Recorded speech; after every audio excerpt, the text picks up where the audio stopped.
Então vamos lá. Questão número 1 que eu trouxe para vocês aqui. De quantas maneiras diferentes uma pessoa pode se vestir tendo 6 camisas e 4 calças? Tá? Uma questão simples, tranquilinha aqui, envolvendo o princípio fundamental da contagem, né? Recursos de contagem. De quantas maneiras diferentes uma pessoa consegue se vestir tendo 6 camisas e 4 calças? Então ela veste uma camisa, troca as calças, troca a camisa, veste todas aquelas calças. Ela trocou a camisa, ela veste as calças de novo. E ele está perguntando de quantas maneiras é possível que isso ocorra. De quantas maneiras ele pode fazer sem repetir pelo menos a camisa e a calça. Ah, essa camisa e a calça ele já usou. Então não conta. Ele quer saber quantas maneiras diferentes é possível utilizar.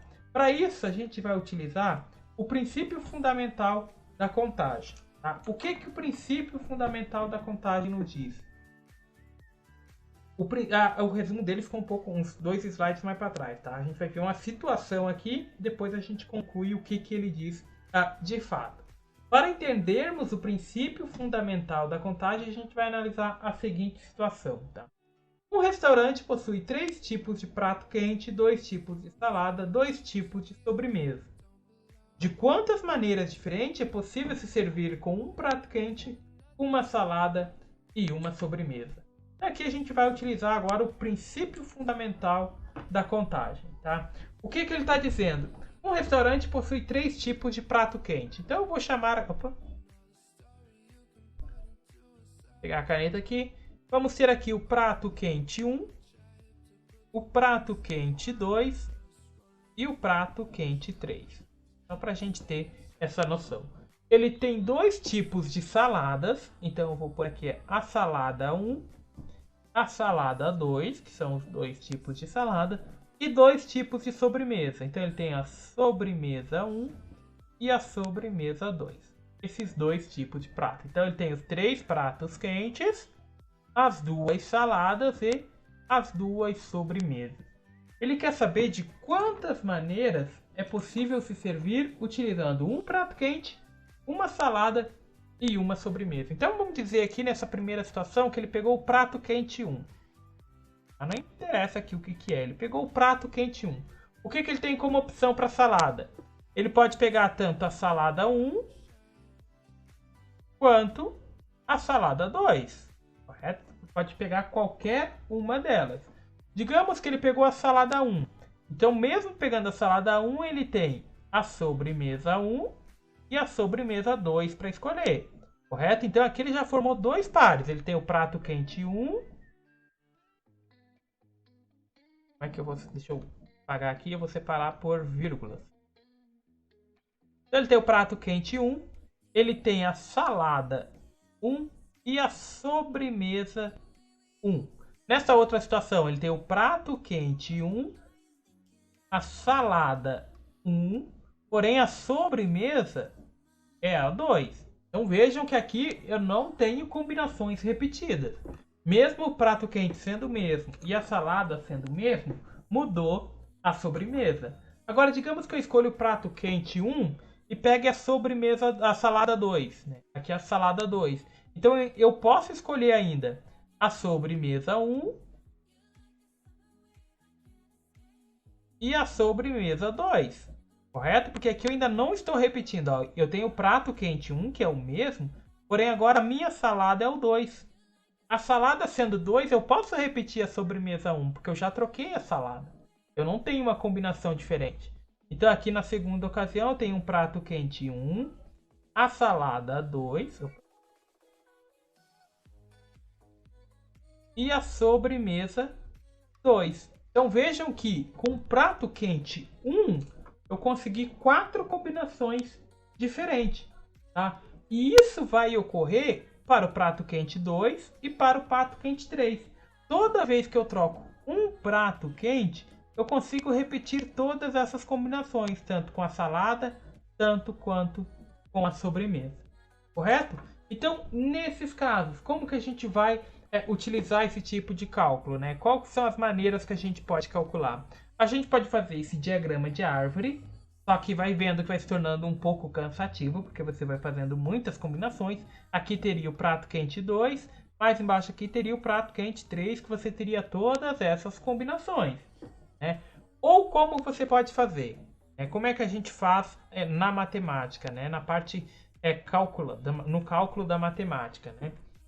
Na parte prática, não na teórica. Quantos tipos de prato quente ele tem? Então ele tem que se servir com um prato quente.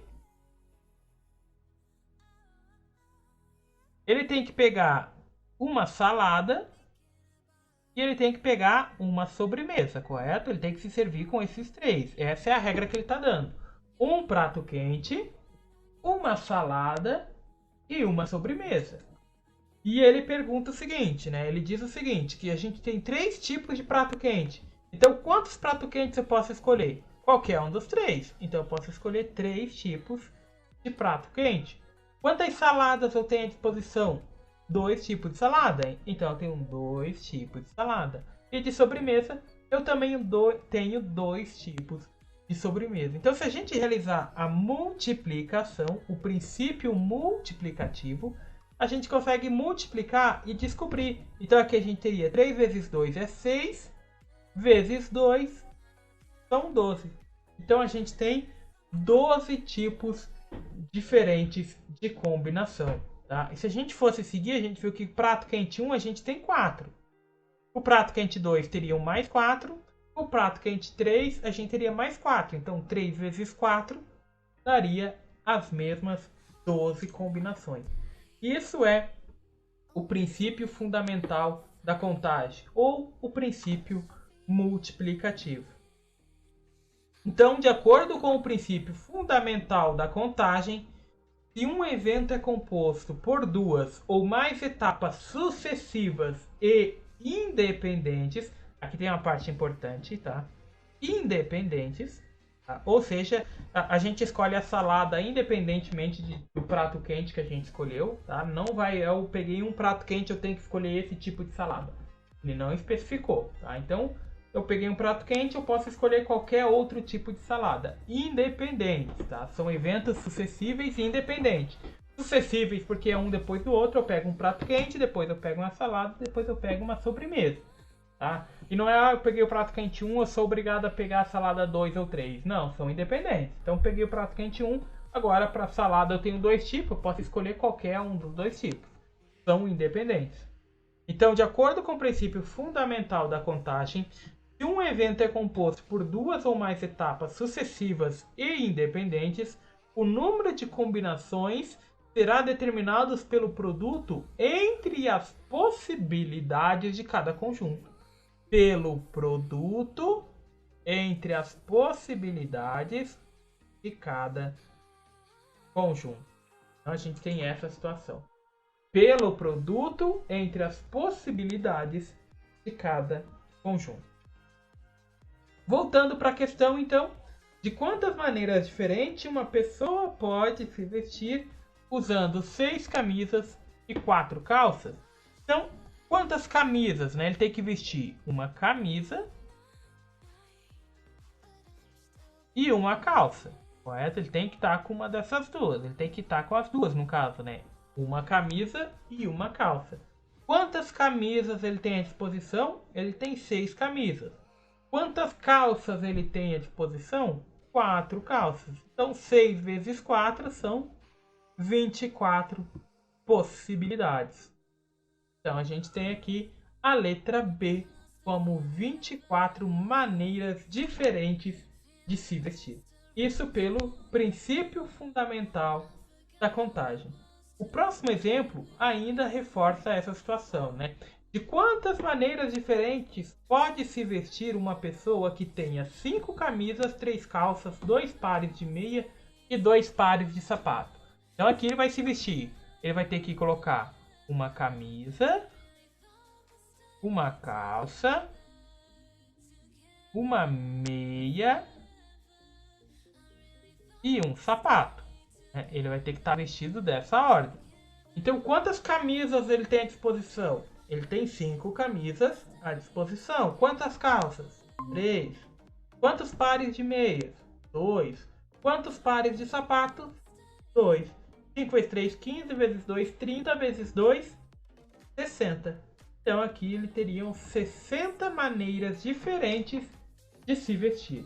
Tá? Isso pelo princípio fundamental da contagem. Aqui uma questão, a terceira questão, né?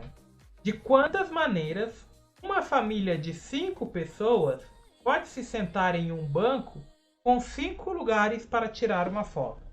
Então aqui a gente tem uma família de 5 pessoas e eles vão se sentar em um banco que tem 5 lugares para tirar uma foto. Como que a gente vai fazer esse cálculo? Utilizando o mesmo princípio. Tá? O banco ele tem 5 lugares, correto? Então aqui digamos que eu tenho um banco aqui com 5 lugares. Esse é meu banco de 5 lugares. Digamos que eu tenho 5 pessoas, né? Essa família tem 5 pessoas. Então ele vai ter aqui a mãe, tem o pai,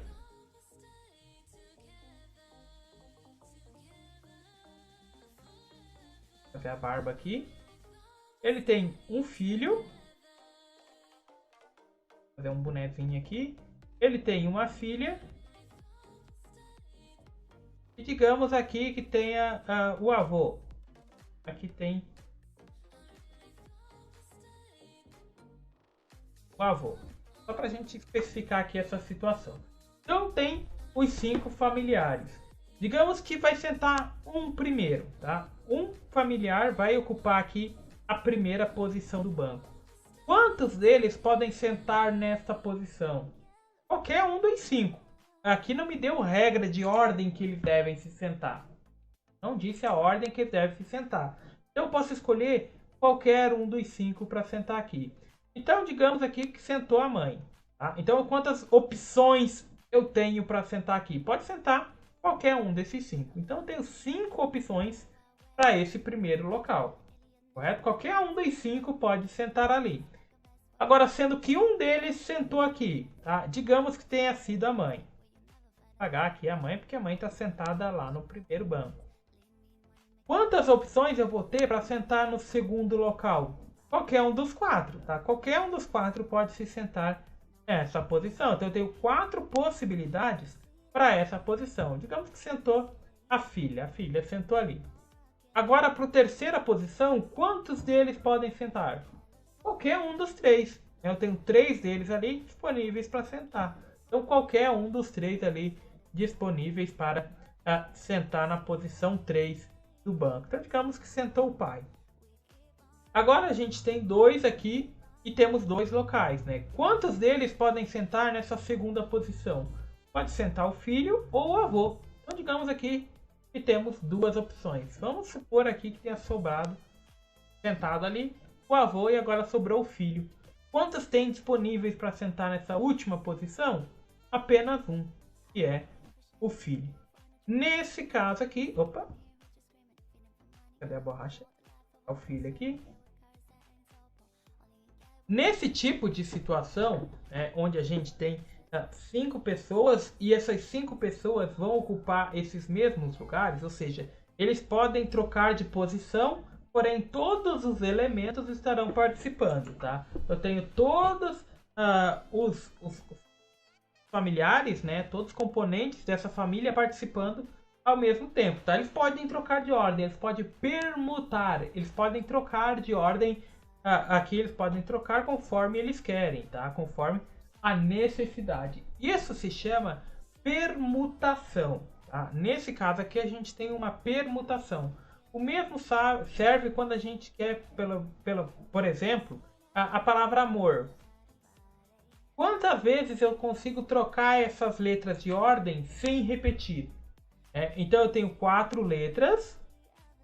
Quantas eu posso colocar na primeira posição? Qualquer uma das 4. Na segunda posição, qualquer uma das 3 que sobrou. Na terceira posição, qualquer uma das 2 que tenha sobrado. Na última posição, uma. Então quantas vezes eu consigo trocar de lugar? 3 vezes 4, 12. Isso aqui seriam 24 ordens. Ou seja, eu consigo trocar essas letras de lugar formando 24 combinações diferentes. No caso dessa família, eu teria aqui 120 possibilidades, ou seja, elas podem se sentar nesse banco de 120 maneiras diferentes. Não podem trocar de lugar ali, e vai ter 120 momentos que eles estarão de forma única sentadas nesse banco. Então, de quantas maneiras uma família de 5 pessoas pode se sentar em um banco com 5 lugares para tirar uma foto? De 120 maneiras. E esse tipo de situação, quando a gente tem aqui todos os elementos participando, a gente quer saber de quantas maneiras, essa permutação, a gente introduz o conceito de fatorial de um número. O que significa fatorial de um número? Fatorial de um número, o valor n, exclamação, esse número com ponto de exclamação é chamado de fatorial de um número.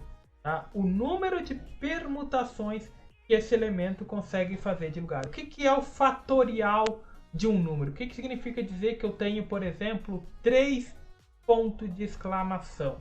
Esse ponto de exclamação que está indicado no final do valor, depois do número, então a gente tem um número e ponto de exclamação.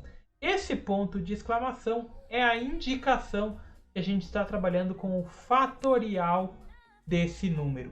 E o que significa dizer isso? Que eu estou trabalhando com o fatorial desse número. Eu estou pegando o produto desse número, eu estou pegando esse número e multiplicando por ele menos 1, por ele menos 2, até que ele se transforme em 1. Então, é a mesma relação que a gente tem aqui. Ó. Eu tenho um número n fatorial. O que significa esse n fatorial?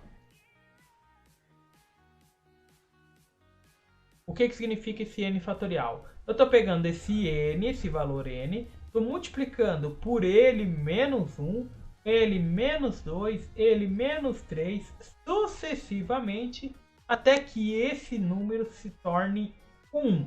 Tá? Até que esse n, esse valor que eu estou buscando, seja o número 1. Por que eu busco esse número sendo igual a 1? Por que eu não vou até o zero? A gente sempre considera o zero fatorial como sendo 1. Tá? Por que zero fatorial sendo 1? Porque se eu multiplicar esse valor por zero, esse n aqui, o resultado vai ser zero. Porque todo valor multiplicado por zero vai ser zero. Então, independente do valor que eu tenha na frente, o resultado será sempre o mesmo. Porque eu estou multiplicando por zero e todo número multiplicado por zero é zero. Então, quando a gente fala de fatorial de um número, eu estou pegando esse valor, esse número, multiplicando pelo seu antecessor, multiplicando pelo antecessor do antecessor, multiplicando pelo antecessor do antecessor do antecessor, até que o antecessor seja o número 1. Ou seja, 3 fatorial vai ser a mesma coisa que 3 vezes o antecessor dele, quem vem antes, o 2, vezes o antecessor do 2, que é o 1, até que esse valor seja o número 1. Tá? Então, sempre chegando no número 1. Então, 3 fatorial, ele é a mesma coisa que o número 6. Tá? Então, muito cuidado com pegadinhas. Essa situação a gente já viu. Principalmente no Facebook cai algumas charadinhas lá de matemática. É acostumado a aparecer algumas charadinhas de matemática. Onde ele dá uma equação, pergunta lá uma equação qualquer, lá, cheia de mais, menos, vezes. E dá como resultado 3 e põe um ponto de exclamação, por exemplo. Tá? O que significa esse ponto de exclamação? Para quem não tem a noção matemática, acha só que ele está afirmando esse resultado. Ele está enfatizando o resultado por ser um ponto de exclamação. O ponto de exclamação está ali para enfatizar a palavra que vem anterior a ele. Então, para quem não tem essa noção matemática, esse valor aqui significa um 3, um ponto de exclamação 3. Mas não é isso, a pegadinha que ele está indicando. Esse ponto de exclamação está dizendo que esse resultado aqui vai ser, na verdade, 6. Porque a gente sabe que 3 fatorial é igual a 6. Tá? Então, muito cuidado. Isso cai bastante em pegadinhas de vestibular para acessar ali quando você vai ingressar em universidades. Cai essas pegadinhas. Tá? Muito cuidado quando você vê um ponto de exclamação em matemática, tá? O ponto de exclamação, se você estiver se referindo à matemática, ele indica o fatorial desse valor. Ou seja, você vai multiplicar esse valor pelo antecessor até que o antecessor se torne 1. Aqui eu tenho alguns exemplos, né? Por exemplo, 5 fatorial. 5 vezes o antecessor dele, que é 4, vezes o antecessor do 4, que é o 3, vezes o antecessor do 3, que é o 2, vezes o antecessor do 2, que é 1. Até chegou no 1. Chegou no 1, a gente para, tá? Por que a gente não multiplica por 0? Porque sempre que você multiplica por 0, o resultado vai ser 0. Né? Todo número multiplicado por 0 é 0. Então a gente toma este cuidado. Né? Então 5 fatorial é 120. 5 vezes 4 é 20, vezes 3 60, vezes 2 120. 4 fatorial é 24. 4 vezes 3 é 12, vezes 2 24. Tá? Então muito cuidado com esse sinal. Tá? Quando você está trabalhando com matemática, cuidado com o ponto de exclamação. Tenha muito cuidado com o ponto de exclamação. Dito isso, vamos então para a conclusão, né? Assim, o número de permutação simples de n objetos, ou seja, o número de vezes que podemos colocar n objetos diferentes em diferentes ordens é n fatorial. Por exemplo, aqui, essa questão 4. Determine o número de anagramas da palavra caderno. Quantas vezes eu consigo trocar essas letras de ordem sem repetir? Então eu vou trocar elas de ordem, organizar elas de maneira diferente, sem repetir a ordem, tá? Reparem, quando a gente está trabalhando com esse tipo de questão, a gente tem que tomar essa situação, tá? A gente tem que se atentar a isso. Há elementos repetidos, tá? Reparem que aqui, quando a gente estava trabalhando com as 5 pessoas se sentar num banco, não tinha repetições, não tinha pessoas iguais, porque não existem pessoas iguais, todas são diferentes entre si. Quando a gente utilizou a palavra amor, não tem elementos repetidos, elementos iguais, todos os elementos são diferentes. Aqui, quando a gente está trabalhando a questão da palavra caderno, reparem que todos os elementos da palavra caderno são diferentes entre si. Tá? Esse tipo de permutação com elementos repetidos, a gente conta os elementos 1, 2, 3, 4, 5, 6, 7.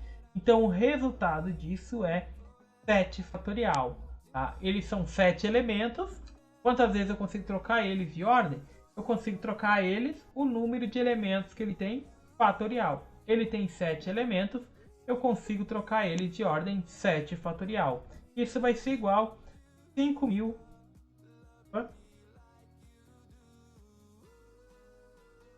7 fatorial é igual a 5.040, que é 7 vezes 6, vezes 5, vezes 4, vezes 3, vezes 2, vezes 1.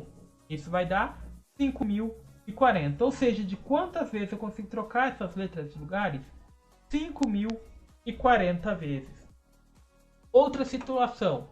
Agora, quantas vezes eu consigo trocar de lugar e manter, né? Eu quero só palavras que comecem com C e termine com O.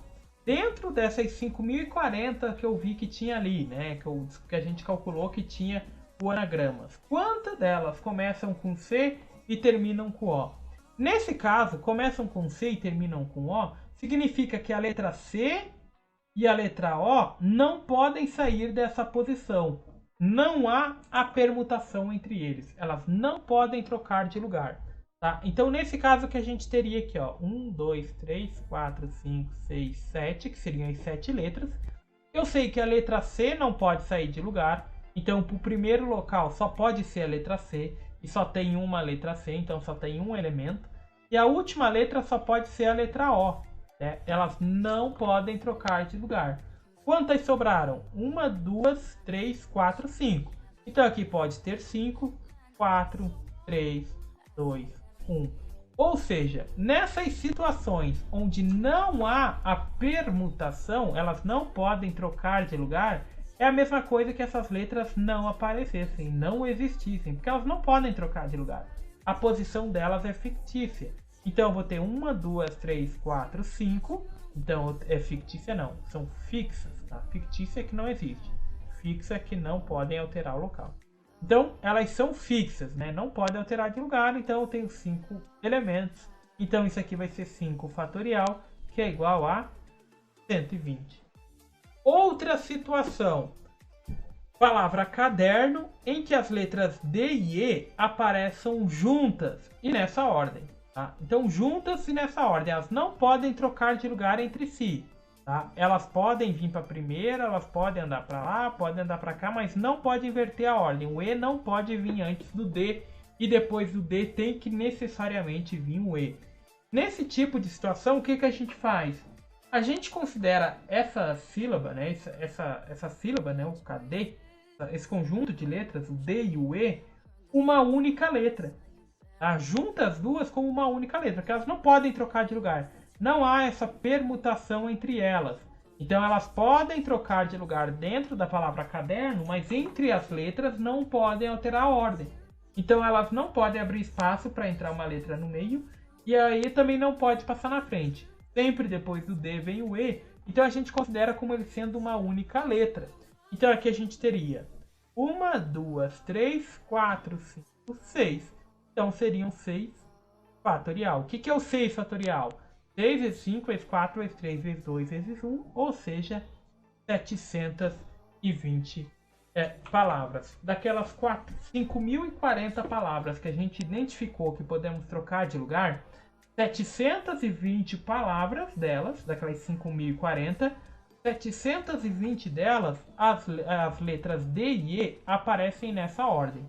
Vem o D, logo depois do D vem o E. Então 720 palavras aparece essa ordem, né? D e E, uma seguida da outra. Pessoal, com isso então a gente finaliza a aula de hoje, né? O que a gente tinha para a aula de hoje é recapitular esses conceitos do princípio multiplicativo e o fatorial de um número.